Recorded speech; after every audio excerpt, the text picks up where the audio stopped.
Dominus vobiscum, sequentia Sancti Evangelii secundum Mattheum.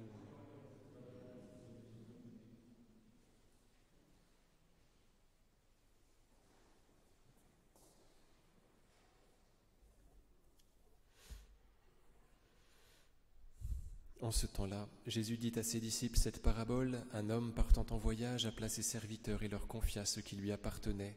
À l'un il remit 5 talents, à un autre 2, à un autre 1 seul, à chacun selon ses capacités, puis il partit.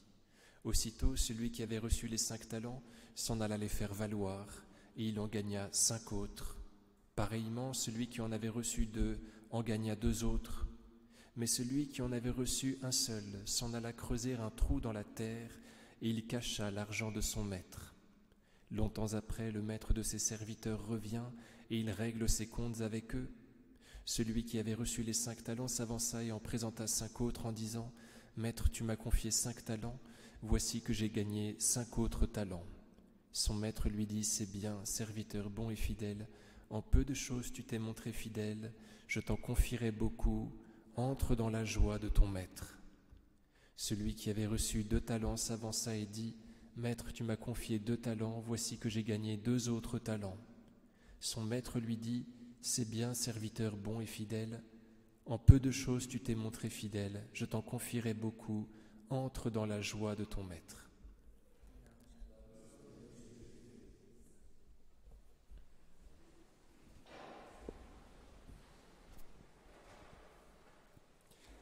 Au nom du Père et du Fils et du Saint-Esprit, ainsi soit-il. Vous voyez comme le Seigneur Jésus se plaît à décrire les biens de la terre. Ils sont peu de choses. En peu de choses tu t'es montré fidèle, dit-il à ceux qui avaient reçu respectivement 5 et 2 talents, c'est-à-dire une fortune assez considérable.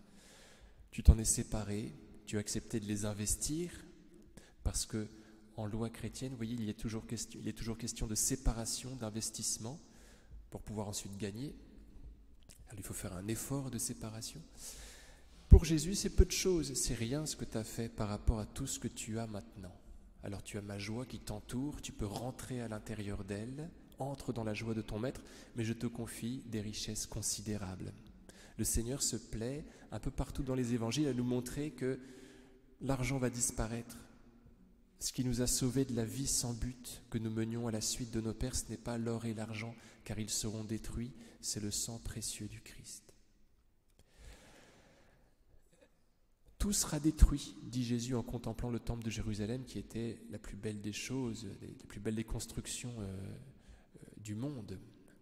Donc, il faut qu'on demande au Seigneur de nous persuader de tout cela, que nous ayons vraiment foi en ces vérités-là, que nos richesses ne sont rien, qu'elles doivent nous servir à faire du bien.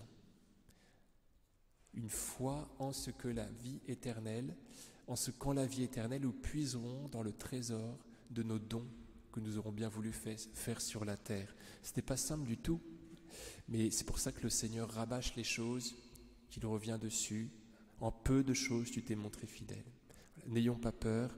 Alors nous fêtons aujourd'hui saint Thomas de Villeneuve, archevêque de Grenade par obéissance, qui est mort en 1555, qui a été canonisé un petit peu plus de 100 ans plus tard, et qui était appelé l'aumônier, parce qu'il ne cessait de se répandre en aumône. Autour de lui, il paraît qu'il ne possédait même plus de lit.